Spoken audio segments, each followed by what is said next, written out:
సంకల్పాలు కలుగుతూ ఉండడం. ఆ సంకల్పాలు కలుగుతూ ఉంటే అది కదులుతూ ఉంటుంది. అది కదులుతూ ఉంటే ప్రపంచ రూపమైతూ ఉంటుంది. అది నిలబడిందంటే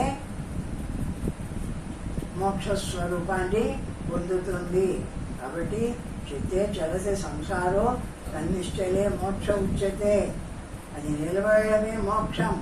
ఆ రెండు మాటలు బాగా నేర్చిపెట్టుకుంటే మనము ఎప్పటికీ చిన్న మాటలే కదా, వాక్యాలే కదా, అవి నేర్చుకుంటే కదిలించి ఊరికే వాటిని గురించి వీటిని గురించి వాళ్ళని గురించి వీళ్ళని గురించి దాన్ని కదిలించి ఎందుకు హాయిగా విడిచి కూర్చుంటే ఏది హాయిగా ఉంది చూడు. ఏ రూపము లేదు, మోక్ష స్వరూపమై నిలిచింది. ఆ విధంగా నిలిచి సంపాదన చేసుకోవాలా ఈ జ్ఞానాన్ని.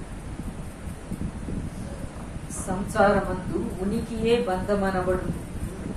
ఈ సంసారంలో ఉండడమే బంధము. సంసారంలో ఉన్నాడంటే కదా అది కావాలి, ఇవి కావాలి, ఇవి లేవు, అవి లేవు, ఇది ఇట్లా అది ఎట్లా అనేటువంటిది వచ్చే సంసారం. ఇప్పుడు సన్యాసం ఏమో తీసుకుంటున్నారు, వాస్తవంగా అనకూడదు. కొందరు సన్యాసం ఏమో తీసుకుంటున్నారు. సరే, ఈ సంసారంలో ఉండడం బంధము అనుకున్నారు, సన్యాసం తీసుకున్నారు. సన్యాసం తీసుకున్నవాడు ఎప్పుడు హాయిగా నిరాకారంగా నిలబడి ఉన్నాడా? వాడు తిరిగి ప్రపంచమంతా తిరిగి ఇంకా ఎవరు ఏమి ఇస్తారా, ఎవరు ఏమి పెడతారా? ఇంట్లో ఉన్నవాడికంటే వాడికి ఎక్కువగా తిప్పడం ఉంది. సంసారంలో ఉన్నవాడు ఏదో వండుకుంటాడు, తింటాడు, వాడు ముందే చూసుకొని మాకు ప్రశాంతంగా ఉంటాడు. వాడు అట్లా కాదు, వాడు ఇంకా తిరిగి సంపాదించవాలా, అందరికీ గొప్పగా అనిపించుకోవాలా, లేకపోతే ఇప్పుడు జరగదు. ఈ రకంగా ఆ సన్యాసం అంటేనే బంధమే అయిపోతుంది. వాస్తవంగా సన్యాసి ఎప్పుడు కూడా కాదు. సంసారిగా ఉండి తరించు, హాయిగా విడిచిపెట్టు, నీకు అవసరం వచ్చినట్లు ఏమున్నాయో అవి చెయ్యి, అక్కడ పెట్టు ప్రశాంతంగా. ఇది మోక్షం. అంత సులభంగా అంత హాయిగా మోక్ష స్థితిని పొందవచ్చు సన్యాసికి. అంత సులభంగా మోక్షము కలగడానికి వీల్లేదు. ఇది ఇప్పటి సన్యాసులు, ముందు సన్యాసులు వాళ్ళు ఏమన్నా మహానుభావులు ఎక్కడ కూర్చుంటే ధ్యానం చేసుకుంటే ధ్యానమందు నిమగ్నం అయిపోయి ఉంటే అటువంటి వాళ్ళ దగ్గరికి వచ్చి ఏదో ఒకటి ఎవరన్నా పంట పొలంలో పెట్టిపోతే ఆయనగా తిని ప్రశాంతంగా మళ్ళా ధ్యానంలో ఉండిన వాళ్ళు ఉన్నారు, లేరని చెప్పడానికి. కానీ ఇప్పటి సన్యాసులు మాత్రం అట్లాంటి సన్యాసులు కాదు. అట్టి మనస్సు చలించకుండా సంకల్పములు పుట్టకుండా ఉన్న ఎడల అదే ముక్తి అని భావం. సంకల్పం పుట్టకుండా నేను అన్నటువంటి ఆ బ్రహ్మత్వం ఉంది. బ్రహ్మత్వం అందు నేను, ఇది అందు నేను కాదు.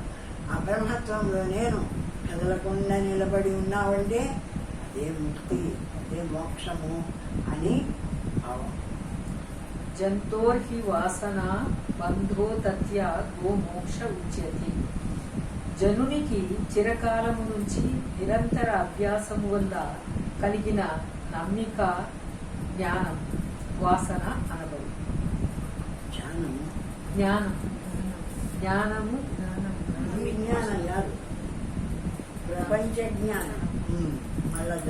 జనునికి చిరకాలము నుంచి నిరంతరాభ్యాసము వల్ల కలిగిన నమ్మిక జ్ఞానము అని. ఈ ప్రపంచం ఉంది, ఇది సత్యము, వీళ్ళు ఉన్నారు, వాళ్ళు ఉన్నారు, ఇవన్నీ కూడా ఒక రోజులో వచ్చినటివి కాదు. అనేక జన్మల నుంచి ఆ వాసన. ఆ విధంగా ఇదే వాస్తవము, ఈ నేనే పలానే వాడిని, ఈ నేను ఎప్పటికీ ఉంటా, ఇదంతా ఇటువంటి వాసన అంటే ఆ సంకల్పం ఉండడమే బంధము అంటారు. దేహవాసన, శాస్త్రవాసన, లోకవాసన అని ఈ వాసనలు 3 విధము.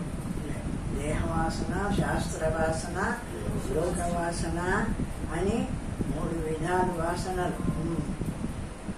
ఈ స్థూల శరీరమునకు ఈ స్థూల శరీరమే నిజమనియు పూర్వజన్మ ఉత్తర జన్మ ఉన్నవనేది శరీర వాసన. ఈ స్థూల శరీరమే వాస్తవం అనుకొని ఇటువంటి శరీరమే ఇంకా మంచి శరీరం రావాలని, ఆ మంచి శరీరం ఇంకా ఉత్తమమైనటువంటి జన్మ రావాలంటే ఇప్పుడు ఇదో ఈ యజ్ఞం చేయి, ఈ యాగం చేయి, ఈ పుణ్యకార్యం చేయి, ఆ పుణ్యకార్యం చేయి, ఇటువంటి శరీరం కాకుండా ఇంకో గొప్ప శరీరం వస్తుంది. ఇంకా ఈ విధంగా దేహం మీద ఉండేటువంటి భావం ఇది దేహవాసన. దేహవాసన అంటే ఈ జన్మ చాలక ఇంకొక జన్మలో ఇంకా గొప్పగా అట్లా అనుకుంటూ ఇప్పుడు పనులు చేస్తాడే, ఇదంతా కూడా దేహానికి సంబంధించిన వాసన అంటాడు. విధి నిషేధములను తెలిపేది శాస్త్ర వాసన. ఈ విధంగానే చేయాలా, ఈ విధమైన భోజనమే పెట్టవాలా, దేవునికి ఈ విధమైన నైవేద్యమే చేయాలి. ఇంకా చాలా చెప్తూ ఉంటారు చాలా మంది, ఈ పక్కనే దీపం పెట్టవాలి, ఈ పక్కనే చేయాలి. ఇటువంటి ఇదంతా కూడా శాస్త్ర వాసన. ఇదంతా కూడా ఈ శాస్త్రం ఎట్లా చెప్పింది, ఆ శాస్త్రం ఎట్లా చెప్పింది, ఆ శాస్త్రంలో ఈ విధంగా చెప్పింది, ఇట్లా చేయాల అట్లా, అదంతా కూడా శాస్త్ర వాసన. ప్రపంచము నిజమనే నమ్మిక లోకవాసన. ఈ ప్రపంచమే సత్యము, నేను ఎప్పటికీ ఉంటాను, లేకపోతే కూడా మళ్ళీ ఈ ప్రపంచంలోకి వస్తాను, ఇటువంటి శరీరంతో ఉంటాను, ఇటువంటి శరీరం కావాలా, ఈ విధంగా ఈ ప్రపంచం అంత సత్యం అనుకోవడమే లోకవాసన. ఈ వాసనాత్రయము ఉన్నంత కాలము ముక్తి కలగదు. ఎంతకాలము ఈ వాసనాత్రయం ఉంటుందో అంతకాలము ముక్తి కలగదు. అంటే ఎప్పుడూ దేహం మీదకన్నా పోతుంది, శాస్త్రాల మీదకన్నా పోతుంది, ఇది చేయాలి, యజ్ఞాలు చేయాలి, యాగాలు, ఈ విధంగా ఉండిపోతుంది. కాబట్టి వీడికి ముక్తి కలగదు అంటాడు. ఈ వాసనలు నశించినప్పుడు, అనగా స్వప్నములో కూడా ఇవి కలగకుండా ఉన్నప్పుడు వాడు ముక్తుడని భావం. స్వప్నంలో కూడా కలగకూడదు ఈ వాసనలు అంటాడు. అటువంటి వాడు వదిలేసినాడు, అంతటా సర్వము బ్రహ్మస్వరూపం అని తెలుసుకున్నాడు. ఆ బ్రహ్మమే తనయలో జ్ఞానమాత్రంగా ప్రవేశించి సర్వాన్ని తెలుసుకుంటుందనే విషయాన్ని కూడా తెలుసుకున్నాడు. బాగా విచారణ చేయాలా, విచారణ చేసి ఇది బ్రహ్మం అని బ్రహ్మమాత్రంగా నిలిచి అనుభవం చేసుకోవాలి. పదార్థ భావనాదార్జ్యం బంధ విద్యవిధీయతే. ప్రపంచమందు గల సకల వస్తువులు సత్యములని నిరంతర ధ్యానము అట్టి నమ్మిక బంధమని చెప్పబడుచున్నది. ఇల్లు ఎప్పటికి ఉంటుందని, ఆ ఇల్లు ఉంటుందేమో కానీ వాడు పోతాడు కదా. ఈ ప్రపంచంలో వస్తువులని ఇంత బంగారు చేసుకోవాలి, ఈ బంగారు చేసుకోవాలి, ఎందుకు ఈ బంగారు ఎంత ఎప్పటికీ ఉంటుంది, ఇదంతా విషయ రూపమైనటువంటి వాసన. ఇదంతా కూడా శాశ్వతంగా ఎప్పటికీ ఉంటుంది అనుకోవడం వల్ల ఇది ఈ రకమైనటువంటి సంస్కారాలు నిలిచిపోతాయి ఉత్తర జన్మకు. మళ్ళా వాసన అంటే ఎందుకు చెప్తున్నా అంటే, ముందు జన్మకు వీడు ఎట్లా తయారవుతున్నాడు ఇక్కడ అంటే, ఇటువంటి వాటిని అన్నిటినీ అనుకోని చేసి మళ్ళా ఉత్తర జన్మ తెచ్చుకుంటున్నాడు వీడు. లేకపోతే వాడిని అంతగా మళ్ళా జన్మ రాదు, వీడే సంపాదిస్తున్నాడు మళ్ళా జన్మనంతా కూడాను అంటాడు. వాసనాత్రయ నాశం హి మోక్ష ఇత్యవిధీయతే. ఆ వాసన వాసనాత్రయం చెప్పినాడు కదా, లోకవాసన, దేహవాసన, శాస్త్రవాసన అని. ఈ వాసనాత్రయము ఎప్పుడు నశించిపోతుందో, దాన్ని ఎప్పుడు అనుకోకుండా పోతాడో అప్పుడు మోక్షం కలుగుతుంది. ఆ పరమాత్మ స్వరూపాన్ని తెలుసుకొని మోక్షాన్ని పొందుతున్నాడు.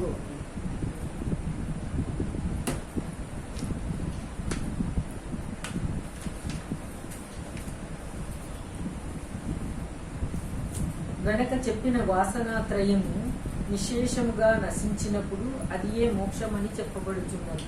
ఆ వాసనాత్రయము పూర్తిగా లేకుండా పోయింది అంటే ఏది వద్దు నాకు ఎప్పుడు పోతుంది? మనలో ఉండేటువంటి పరమాత్మను తెలుసుకున్నప్పుడు నాకు ఆ పరమాత్మ తప్ప ఇంకా ఏది వద్దు.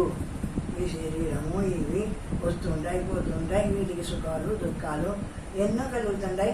ఇటువంటి శరీరం నాకు ఇంకా వద్దు.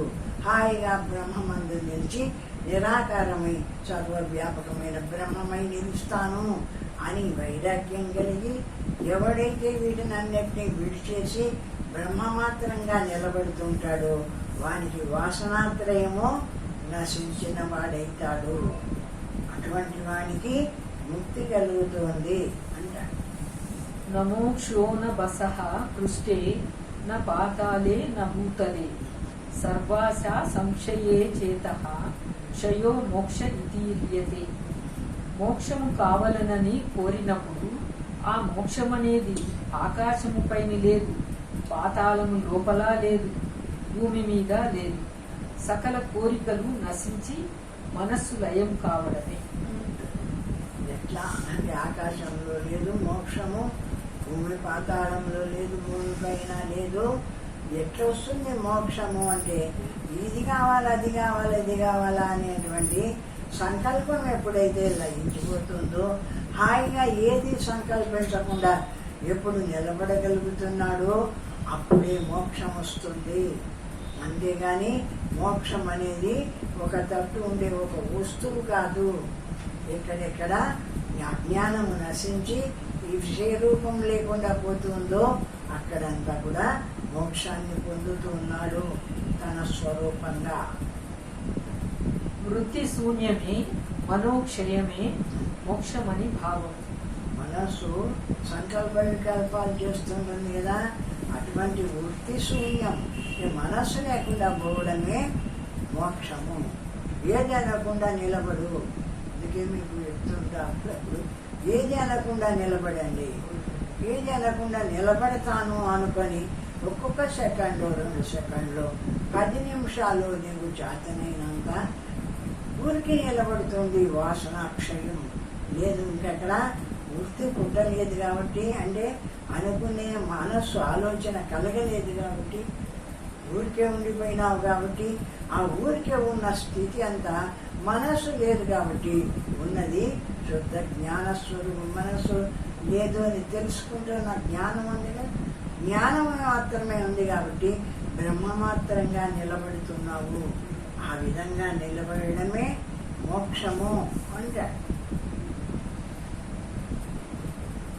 మనసే మాయా స్వరూపము. మనస్సు లయమైనప్పుడు బుద్ధి మాత్రము దానితో లయించక ఉన్నందున అది తురీయావస్థ. ఆ మనస్సు సంకల్ప వికల్పాలన్నింటినీ వదిలేసి ఊరికే నిలబడినప్పుడు జ్ఞానం ఉంది కదా బుద్ధి, ఆ జ్ఞానం చూస్తుంది, తెలుసుకుంటుంది. ఇక్కడ ఏ సంకల్పాలు లేవు అన్న విషయాన్ని ఏ జ్ఞానం అయితే తెలుసుకుంటూ జ్ఞానం ఒక్కటి ఉందో అది మోక్ష స్థితి. ఆ విధంగా ఉండడమే మోక్షము అని చెప్తున్నాడు. కనుక మనోక్షయము మోక్షమునకు ముఖ్య సాధనమని భావం. ఆ విధంగా ఎంతెంత మనస్సులో సంకల్పం లేకుండా పోతుందో అంతంత మోక్షాన్ని పొందుతావు అని చెప్తున్నాడు. మోక్షో మే స్థితి చితాంతాజాన్ తాచేదుదిత్యుతం మనః. నాకు మోక్షము కలుగుగాక అని తన లోపల సంకల్పం కలిగేసరికి మనస్సు పుట్టినది అని తెలుసుకోవలేను. మోక్షం కావాలా అన్న కోరిక కూడా వదిలేయమంటున్నాడు. ఎందుకు? మోక్షం కావాలా అనుకున్నాడు అంటే మనస్సు పుట్టిందని అర్థము. ఏదైనా వాడు ఏది అనుకోవాలి, మౌనంగా నిశ్శబ్దాన్ని ఊరుకో.